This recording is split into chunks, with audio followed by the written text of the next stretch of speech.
നമസ്കാരം. വനിതാ മതിലിനോടുള്ള വൈരാഗ്യം തീർക്കുന്നത് പാവപ്പെട്ട അല്ലെങ്കിൽ സാധാരണക്കാരായിട്ടുള്ള സ്ത്രീകൾക്ക് മേലിലാണ്. കാസർഗോഡ് മായിപ്പാടിയിൽ ബസ് യാത്രയിലായിരുന്ന സ്ത്രീകളെ, മുസ്ലിം സ്ത്രീകൾക്ക് നേരെ കല്ലെറിഞ്ഞ് അതീവ ഗുരുതരാവസ്ഥയിലാണ് ഒരു സ്ത്രീയുടെ നിലയുള്ളത്. തലയൊട്ടി പൊട്ടിയിരിക്കുന്ന ഒരു വലിയ അവസ്ഥയിലാണ് സ്ത്രീയുള്ളത്. ഇപ്പോൾ മെഡിക്കൽ കോളേജിലേക്ക് പ്രവേശിപ്പിച്ചിട്ടുണ്ട് എന്നുള്ള വിവരങ്ങളാണ് പബ്ലിക് കേരളയ്ക്ക് ലഭിച്ചിട്ടുള്ളത്. അതിന്റെ ദൃശ്യങ്ങൾ നിങ്ങൾക്ക് കാണാൻ വേണ്ടി സാധിക്കും.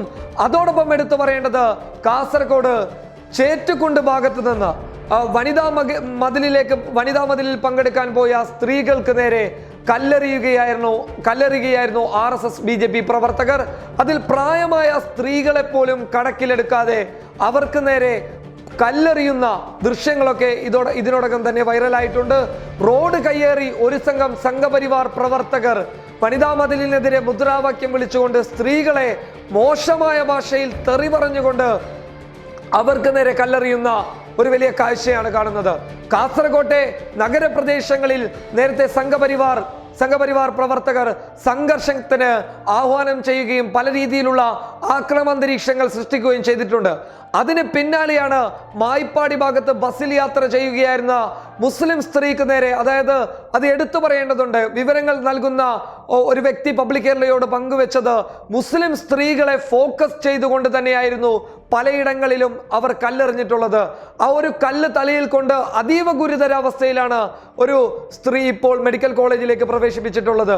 അതിൽ നിന്നും എടുത്തു പറയേണ്ടത്, വനിതാ മതിലിന്റെ ഭാഗമായിട്ട് ചേറ്റുകുണ്ട് പരിസരത്തെത്തിയ പ്രായഭേദമന്യുള്ള യുവതികളും പ്രായമുള്ള സ്ത്രീകളും ഒക്കെ എത്തിയപ്പോൾ അവരോട് യാതൊരു ദാക്ഷിണ്യവും കാണിക്കാതെ അവരെ ആക്രമിക്കുകയായിരുന്നു. അതിനുശേഷം അവിടെയുള്ള CPIM പ്രവർത്തകരുടെ ശക്തമായ ഇടപെടൽ കൊണ്ട് അവരെ ഉടൻ തന്നെ ബസ്സുകളിൽ എത്തിക്കേണ്ട സ്ഥലത്തേക്ക് വളരെ കൃത്യതയോടുകൂടി അവരെ എത്തിച്ചത് കൊണ്ടാണ് വലിയ രീതിയിലുള്ള ദുരന്തങ്ങൾ സ്ത്രീകൾക്ക് നേരെ കടന്നു വരാത്തത്. അത് എടുത്തു പറയേണ്ട ഒരു പ്രവർത്തനം തന്നെയായി കണക്കുകൂട്ടാം. അതായത് ആ സമയത്തുണ്ടായിരുന്ന DYFIയുടെ പ്രവർത്തകർ വളരെ ഗൗരവത്തോടെ ഈ വിഷയത്തിൽ ഏർപ്പെടുകയും ഉടൻ തന്നെ അവിടെ ഉണ്ടായിരുന്ന സ്ത്രീകളെ മൊത്തം ബസ്സിൽ കയറ്റി അവരെ സുരക്ഷിതമായ ഒരു സ്ഥലത്തേക്ക് എത്തിക്കുകയായിരുന്നു. എന്നാൽ അടുത്തത് DYFI CPIMന്റെ പ്രവർത്തകരെ വേട്ടയാടാനായിരുന്നു സംഘപരിവാർ പ്രവർത്തകർ ശ്രമിച്ചത്. തുടർന്ന് പോലീസ് എത്തി സംഘപരിവാർ BJP പ്രവർത്തകരെ ലാത്തി വീശി ആട്ടിയോടിക്കുകയായിരുന്നു. തുടർന്ന് സംഘപരിവാർ പ്രവർത്തകർക്ക് നേരെ CPIM പ്രവർത്തകർ തിരിയുകയായിരുന്നു. അതിനിടയിൽ എടുത്തു പറയേണ്ടത് സ്ത്രീകൾക്ക് നേരെയുള്ള ആക്രമണങ്ങൾ തന്നെയായിരുന്നു. കുട്ടികളെ കൊണ്ടുവന്നിട്ടുള്ള സ്ത്രീകളെ പോലും വെറുതെ വിടാതെ രീതിയിലുള്ള അതിക്രൂരമായിട്ടുള്ള രീതിയിലുള്ള ഒരു ആക്രമണത്തിന് തന്നെയായിരുന്നു സംഘപരിവാർ മുതിർന്നിരുന്നത്. നേരത്തെ വനിതാ മതിലിനെ പൊളിക്കുവാൻ വേണ്ടി അതിനുവേണ്ടിയുള്ള എല്ലാ പ്രവർത്തനങ്ങളും നേരത്തെ തന്നെ ചെയ്തിരുന്നു. അതുമായി ബന്ധപ്പെട്ടിട്ടുള്ള ഒരു ഗൂഢാലോചനയായിട്ട് വേണം ഇതിനെ കാണാൻ. News desk public Kerala.